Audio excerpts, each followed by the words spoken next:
Hi കൂട്ടുകാരെ, അങ്ങനെ നമ്മുടെ കാവേരിയുടെ വിശേഷങ്ങളിലേക്ക് ഏവർക്കും സ്വാഗതം. എല്ലാവർക്കും നല്ലൊരു ദിവസമാകട്ടെ എന്ന് ആശംസിച്ചുകൊണ്ട് തന്നെ നമുക്ക് വിശേഷങ്ങളിലേക്ക് കടക്കാട്ടോ. അപ്പോൾ തുടക്കത്തിൽ തന്നെ കാണിക്കുന്നത് താഴ്വാരം എന്ന ജയപാലൻ്റെ വീടാണ്. അയാൾ അവിടെ ഇരുന്ന് വലിയ കാര്യത്തിൽ ഫോൺ വിളിച്ചുകൊണ്ടിരിക്കുക. തൊട്ടടുത്ത് തന്നെ രാഗിണിയും ഇരിപ്പുണ്ട്. എടോ, എൻ്റെ ഏക മകളുടെ കല്യാണമാണ് നടക്കാൻ പോകുന്നത്. ഈ പുഷ്പവാടി കാണാത്തത്ര ആഡംബരപൂർവ്വം വേണം ആ കല്യാണം നടത്താൻ. ആഡംബരം എന്ന് പറഞ്ഞാൽ വെറും ആഡംബരമല്ല, അത്യാഡംബരം. തനിക്ക് മനസ്സിലാകുന്നുണ്ടോ എന്ന് പറയാം. ഇതെല്ലാം കേട്ടോണ്ടിരിക്കുന്ന രാഗിണിക്കും വളരെയേറെ സന്തോഷം തോന്നുക. തൻ്റെ അച്ഛൻ തൻ്റെ കല്യാണത്തിന് വേണ്ടി എന്തൊക്കെ പ്രവൃത്തികളാണ് ചെയ്യുന്നത് എന്നുള്ളൊരു അഹങ്കാരം മനസ്സിലേക്ക് കടന്നു വരികയാണ്. കാശിൻ്റെ കാര്യം പറഞ്ഞ് താൻ എന്നോട് കണക്ക് പറയാൻ നിൽക്കണ്ട. ഈ ജയപാലൻ കഷ്ടപ്പെട്ടുണ്ടാക്കിയിരിക്കുന്ന ഓരോ കാശും എൻ്റെ മക്കൾക്ക് വേണ്ടിയിട്ടുള്ളതാ. അതിൽ നിന്ന് കുറച്ചെടുത്ത് ഞാനങ്ങ് ചിലവാക്കും. അങ്ങനെ വേണം കല്യാണം നടത്താൻ. ഞാൻ പറഞ്ഞ കാര്യങ്ങളൊക്കെ അന്വേഷിച്ചിട്ട് താൻ വിളിക്കുക എന്ന് പറഞ്ഞ് ഫോൺ കട്ട് ചെയ്യുക. അതിനുശേഷം പ്രവീണ എന്നും പറഞ്ഞ് വിളിക്കുകയാണ്. അച്ഛ, അമ്മ ഇവിടെ ഇല്ല. അച്ഛൻ എന്താ പിന്നെ അമ്മയെ വിളിക്കുന്നത്? ഓ, അവള് കൊച്ചിക്ക് പോയല്ലോ അല്ലേ? അതെ, കൊച്ചിക്ക് പോയി. അമ്മയ്ക്ക് അവിടെ ആരൊക്കെയോ കല്യാണം വിളിക്കാനുണ്ടെന്നല്ലേ പറഞ്ഞത്? ഓ, ഇവിടെ കിടക്കുന്ന അവൾക്ക് ഇനി കൊച്ചി പോയി കല്യാണം വിളിക്കുന്ന എന്താവശ്യം ഉള്ളത്? അതിന് ഡ്രൈവറായിട്ട് കൂട്ടുപോകാൻ വിശാലും എന്ന് പറയാണ്. അമ്മയുടെ ആഗ്രഹമല്ലേ അച്ഛാ? അമ്മയ്ക്ക് ഇഷ്ടമുള്ളവരെ ഒക്കെ വിളിക്കട്ടേന്നേ. ആ, വിളിക്കട്ടെ. എൻ്റെ മോൾക്ക് അതിൽ സന്തോഷമാണെങ്കിൽ ഈ അച്ഛനും അതിൽ 100% സന്തോഷം മാത്രമേ ഉള്ളൂ എന്ന് ജയപാലൻ പറയാണ് കേട്ടോ. ഇത് സമയം നമ്മുടെ കാവേരി ദേഷ്യപ്പെട്ടുകൊണ്ട് ജയപാലൻ്റെ വീട്ടിലേക്കാണ് വരുന്നത്. അയാളുടെ വീട് കാണുമ്പോൾ തന്നെ അത് ചുട്ടരിക്കാനുള്ള ദേഷ്യം നമ്മുടെ കാവേരിക്ക് ഉണ്ടാകുന്നുണ്ട്. അപ്പം ആ സ്കൂട്ടി ഒരു വിധത്തിൽ നിർത്തി ഒരു കത്തിയൊക്കെ എടുത്തോണ്ട് അകത്തേക്ക് കയറി പോകുന്നത്. വാതിൽ ചവിട്ടി തുറന്ന് വരുന്ന കാവേരി കാണുന്ന ജയപാലൻ ചോദിക്കും, ഇങ്ങനെ കയറി വരാൻ ഇത് നിന്റെ വീടൊന്നും അല്ല എന്ന് പറയണ. അറിയാടോ, ഇതെന്റെ വീടല്ലെന്ന്. തന്നെ ഒന്ന് ശരിക്കും കണ്ടിട്ട് പോയില്ലെങ്കിൽ ഇന്ന് എനിക്ക് മനസമാധാനത്തോടെ ഉറങ്ങാൻ സാധിക്കില്ല എന്ന് പറയാം. അപ്പൊ അത് കാണുന്ന രാഗിണി പറയും, ദേ, എൻ്റെ വീട്ടിൽ വന്ന് എൻ്റെ അച്ഛനോട് ധിക്കരിച്ച് സംസാരിക്കാൻ നിനക്ക് എങ്ങനെ ധൈര്യം വന്നടി എന്ന് ചോദിക്കുക. ഇത് ജയപാലന്റെ വീടാ, അല്ലാതെ ഗൾഫുകാരൻ അരവിന്ദന്റെ വീടല്ല എന്ന് പറയാം. അറിയാടി, എനിക്ക് നന്നായിട്ട് അറിയാം. എൻ്റെ പാവ അച്ഛനെ പറ്റിച്ചുണ്ടാക്കിയ നിന്റെ അച്ഛനായി നിൽക്കുന്നതെന്ന് എനിക്ക് നന്നായിട്ട് അറിയാം. ദേ, വീട്ടിൽ വന്ന് കയറി അനാവശ്യം വിളിച്ച് പറഞ്ഞാലുണ്ടല്ലോ, ഈ രാഗിണി ആരാണെന്ന് നീ അറിയും എന്ന് പറയാം. നീയൊക്കെ ആരാണെങ്കിലും എനിക്കൊന്നുമില്ലടി എന്ന് അപ്പം കാവേരി പറയാം. എന്നിട്ട് കത്തെടുത്ത് ജയപാലൻ്റെ കഴുത്തിലേക്ക് വെക്കാണ്. ഒരു നിമിഷം ജയപാലൻ ഭയന്നു പോവുക. കാവേരിയാണ് എതിരെ നിൽക്കുന്നത്. വേണ്ടി വന്നാൽ അവൾ തൻ്റെ കഴുത്തിൽ കുത്താനും മടി കാണിക്കുകയില്ല എന്നറിയാം. താൻ പേടിക്കണ്ടടോ, തന്നെ കൊന്നിട്ട് ജയിലിൽ പോയി കിടക്കാൻ എനിക്കത്ര ഭ്രാന്തൊന്നുമില്ല. താൻ ചെയ്തു കൂട്ടിയതിനൊക്കെ ഉള്ളത് താൻ അനുഭവിപ്പിച്ചിട്ടേ ഞാൻ ഇവിടുന്ന് എങ്ങോട്ടാണെങ്കിലും പോകത്തുള്ളൂ. താൻ എഴുതി വെച്ചോ. ഞാൻ കരുതിയിരുന്നത് എൻ്റെ അച്ഛനെ പറ്റിച്ച് താൻ കുറേ സ്വത്തുണ്ടാക്കിയത് മാത്രമേ ഉണ്ടാകുള്ളെന്നാ. എൻ്റെ പാവം അച്ഛൻ്റെ മരണത്തിനും കാരണം താനായിരുന്നല്ലേ? ആ പാവത്തിനെ ഇഞ്ചിഞ്ചായിട്ട് കൊന്നപ്പം തനിക്ക് സമാധാനം കിട്ടിയോടോ? എൻ്റെ അച്ഛൻ്റെ മരണത്തിനുള്ള കണക്ക് തന്നോട് ചോദിച്ചില്ലെങ്കിൽ ഞാൻ അരവിന്ദൻ്റെ മകള് കാവേരി അല്ല എന്ന് കാവേരി പറയണ. എന്തൊക്കെയാടി നീ വിളിച്ചു പറയുന്നേ? എത്ര ധൈര്യം ഇരുന്നിട്ടാടി എൻ്റെ അച്ഛൻ്റെ കഴുത്തിൽ കത്തി വെച്ച് നീ പേടിപ്പിക്കുന്നത്? ശരിക്കും ഈ രാഗിണി ആരാണെന്ന് നിനക്ക് അറിയത്തില്ല എന്ന് പറയാം. നീ പോടി.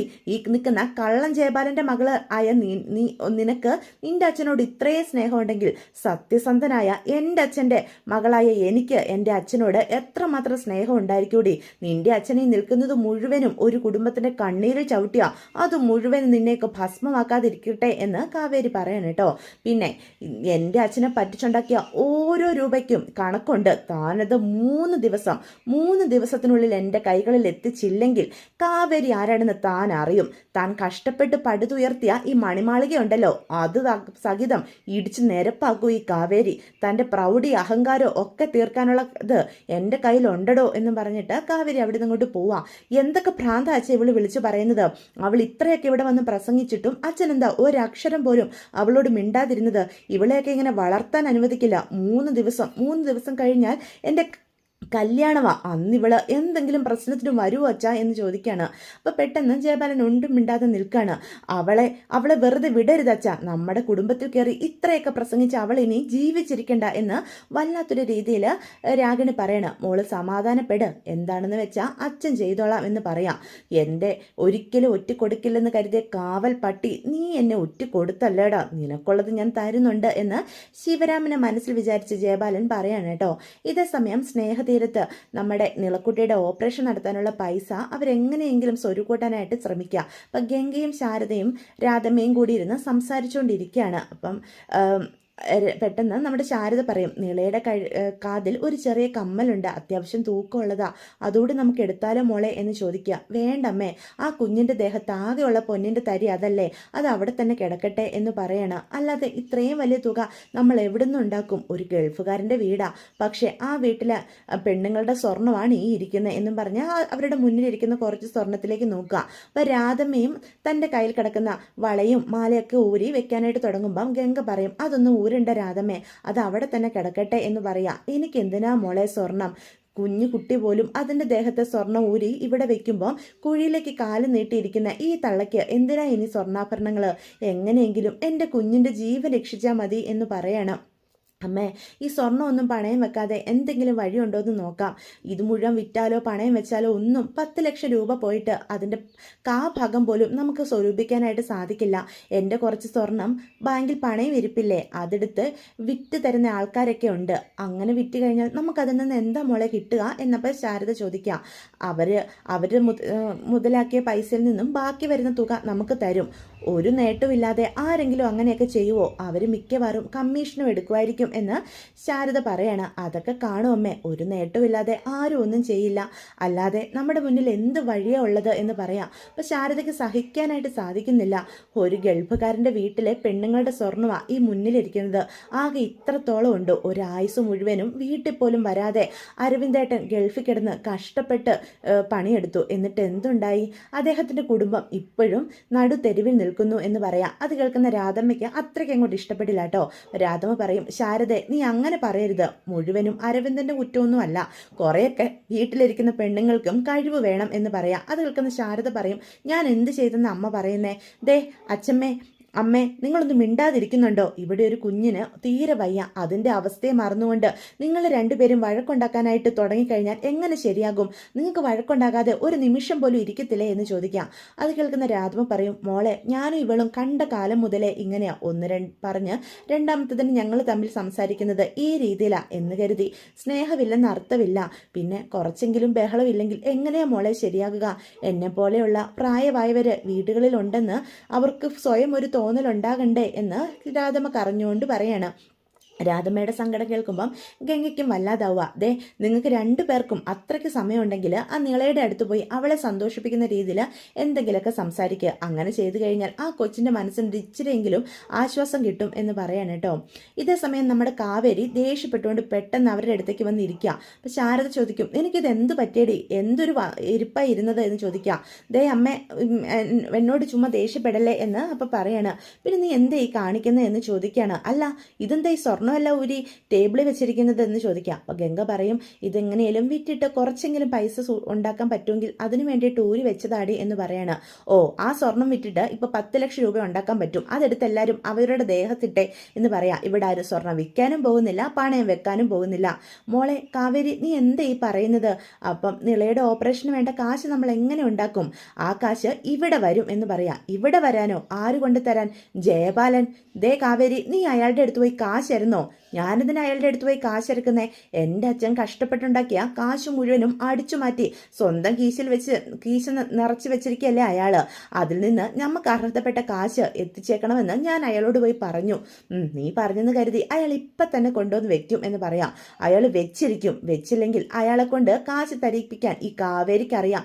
കാവേരി ആരാണെന്ന് അയാൾ അറിയാൻ പോകുന്നതേ ഉള്ളൂ എന്നും പറഞ്ഞ് അവിടെ നിന്ന് പോവാ. ഇവളെന്തോ മനസ്സിൽ കണ്ടിട്ടുണ്ടല്ലോ എന്ന് ഗംഗ അപ്പം എല്ലാവരോടുമായിട്ട് പറയാം. ആർക്കറിയാം, ജയപാലൻ നമ്മൾ കണ്ടതുപോലെ ഒന്നുമല്ല. കാവേരി പറഞ്ഞെന്ന് കരുതി അരവിന്ദേട്ടനെ പറ്റിച്ചുണ്ടാക്കിയ കാശ് അയാൾ കൊണ്ട് തരുമോ? ഒരിക്കലുമില്ല എന്ന് ശാരദ അവിടെ നിന്ന് പറയാൻ കേട്ടോ.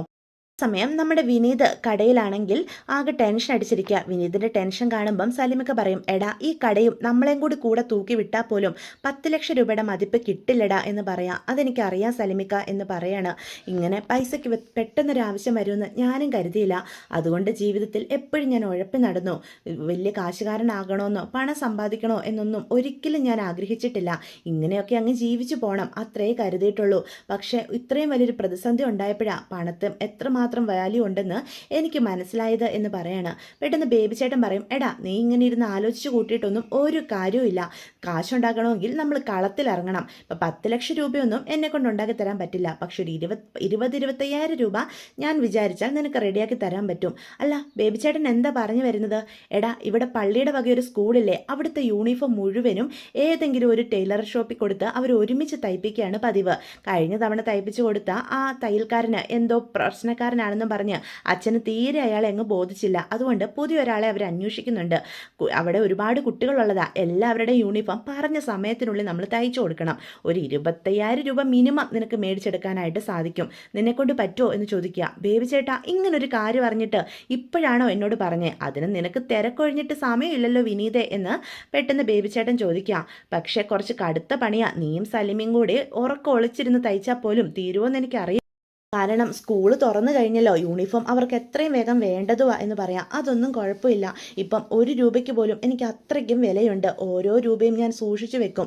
എൻ്റെ നിളക്കുട്ടിയെ രക്ഷിക്കാൻ വേണ്ടി എത്രമാത്രം അധ്വാനം ചെയ്യാനും എനിക്ക് ഒരു മടിയില്ല സലിമിക്ക എന്ന് പറയാൻ കേട്ടോ. അപ്പോൾ ബേബി ചേട്ടനോട് പറയും, ദേ ബേബി ചേട്ടൻ എങ്ങനെയെങ്കിലും എനിക്കതൊന്ന് മേടിച്ച് തരണം. അച്ഛനെ കുപ്പിയിലാക്കി അത് മേടിച്ച് തരുന്ന കാര്യം ഞാൻ ഏറ്റു. പിന്നെ നീയും കൂടി അച്ഛൻ്റെ അടുത്ത് വന്ന് സംസാരിക്കണം. നല്ലൊരു മനുഷ്യനാ, നമ്മുടെ സങ്കടം കേട്ടാൽ പാവത്തിൻ്റെ മനസ്സലിയും എന്ന് പറയാൻ കേട്ടോ. ഇതേ സമയം എന്നാൽ ശരിയടാ എന്ന് പറഞ്ഞ് ബേബി ചേട്ടൻ അങ്ങ് ഇറങ്ങി പോകുമ്പോഴാണ് നമ്മുടെ നിവിൻ ആ വഴിക്ക് വരുന്നത്. അപ്പം നിവിനെ കാണുമ്പോൾ, അല്ല ആരിത് നിവിനോ, നിന്നെ ഇപ്പം ഈ വഴിക്ക് കാണാറില്ലല്ലോടാ എന്ന് ബേബി ചേട്ടൻ ചോദിക്കുക. ഓരോരോ തിരക്കുകൾ ബേബി ചേട്ടാ എന്ന് പറയാം. വിനീതില്ലേ അവിടെ? പാവം ഉണ്ട്, അവനൊന്നും ഓരോരോ പ്രശ്നങ്ങളാ.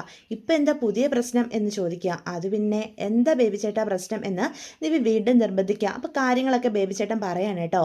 ഇതേ സമയം നിവിൻ അകത്തേക്ക് കയറി ചെല്ലുക. അപ്പം നിവിനെ കാണുന്ന സലിമൊക്കെ പറയും, ആരിത് നിവിനോ, നിന്നെ കണ്ടിട്ട് കുറേ കാലമായല്ലോടാ എന്നൊക്കെ ചോദിക്കുകയാണ്. അപ്പം നിവിനെ കാണുന്ന വിനീതിന് നല്ല ദേഷ്യം വരിക. നിന്നോട് ആരാ ഇങ്ങോട്ട് കയറാൻ പറഞ്ഞത്?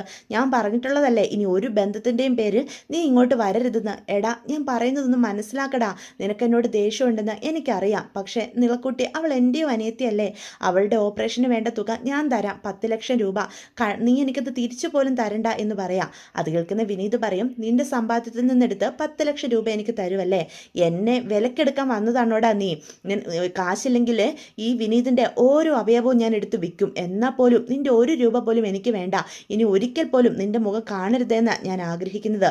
മേലാൽ എന്നെ കാണാനെന്നും പറഞ്ഞ് ഈ കടയിലേക്ക് നീ വരരുത് എന്ന് പറയണ. എടാ ഇങ്ങനെയൊന്നും സംസാരിക്കല്ലേടാ. ആ കുഞ്ഞ് എങ്ങനെയാലും രക്ഷപ്പെടണ്ടേ? അവളെ ചികിത്സിക്കാനുള്ള കാശ് ഞാൻ തരാം, ഞാൻ കടമായിട്ട് തരാം. നീ എനിക്ക് കുറേശ്ശെ തിരിച്ചു തന്നാൽ മതി. അപ്പം പിന്നെ അതിൽ നിനക്ക് ദുരഭിമാനത്തെപ്പറ്റി ചിന്തിക്കണ്ടല്ലോ. ഒരു അഭിമാനക്കുറവും കൊണ്ടല്ല. പണ്ടത്തെ നിവിനായിരുന്നെങ്കിൽ നീ കാശ് തന്നാൽ ഞാൻ മേടിച്ചേനെ. പക്ഷെ ഇനിയില്ലടാ. നിന്നെപ്പോലൊരു ചതിയൻ്റെ കയ്യിൽ നിന്നും കാശ് മേടിച്ചിട്ട് എൻ്റെ നിളക്കുട്ടിയെ ചികിത്സിക്കേണ്ട ഒരു അത്യാവശ്യം ഞങ്ങൾക്കില്ല. അവൾക്ക് ഏട്ടനുണ്ട്, ചേച്ചിമാരുണ്ട്. ഞങ്ങളെല്ലാവരും എന്തെങ്കിലും ചെയ്ത് ഞങ്ങളുടെ കുഞ്ഞിനെ സംരക്ഷിച്ചോളാം എന്ന് പറയാൻ കേട്ടോ. അപ്പം നിവിൻ അവിടുന്ന് ഇറങ്ങിപ്പോവാണ്. നിവിനാകെ വല്ലാത്തൊരവസ്ഥയാണ്. തൻ്റെ സ്നേഹം കാവേരി അറിയിക്കാനും സാധിച്ചിട്ടില്ല. വീട്ടിലാണെങ്കിൽ അച്ഛനും അമ്മയും തന്നെ അത്രയധികം മാനസികമായിട്ട് നിർബന്ധിക്കുന്നു. എന്ത് ചെയ്യും? 3 ദിവസം കഴിഞ്ഞാൽ അവരുടെ കല്യാണമാണ്. ആകെ വല്ലാത്തൊരു മാനസിക പ്രതിസന്ധിയിലൂടെയാണ് നമ്മുടെ നിവിൻ കടന്നു പോകുന്നത്. അപ്പോൾ ഇതൊക്കെ